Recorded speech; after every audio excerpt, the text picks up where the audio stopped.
There's been a long-standing relationship with Deakin University. We've taught their undergraduates in dietetics, psychology and occupational therapy. But what was really important for us as an organisation and for allied health at Western Health was to really set a research agenda that's not just about generating research, but also looking at the embedding of it in practice so that we give best care to our community. I think for a lot of years I knew a lot of the guys at Western because I live in that community anyway.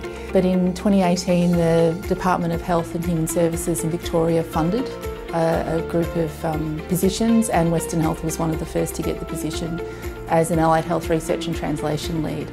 So I was the inaugural person going into that position, and that lasted for about 4.5 years, and now it's continued on. So Danny's worked with us for a while with her foot in the Deakin camp,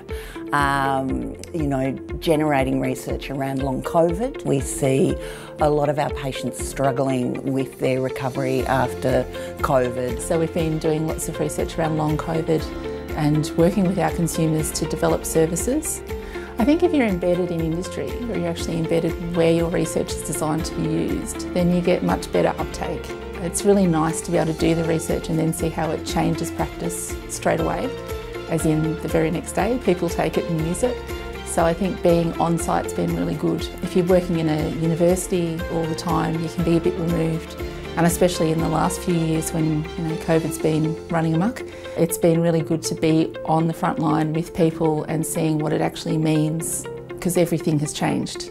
Long COVID has been a focus of some of Danny's research and publications, and she's worked with the clinical teams here and the community to kind of build this best practice about how we respond to long COVID. Danny's actually been invited to give evidence at parliamentary inquiries because of her work that she's done with Western and Deakin. I think one of the things Western Health does really well is it works with its community, so it's really embedded in the local area. So it's nice for a university to be able to work within the community with a service that really knows the people who use the service, because then you can tweak things and you can be looking at research questions that are important to the people who live locally.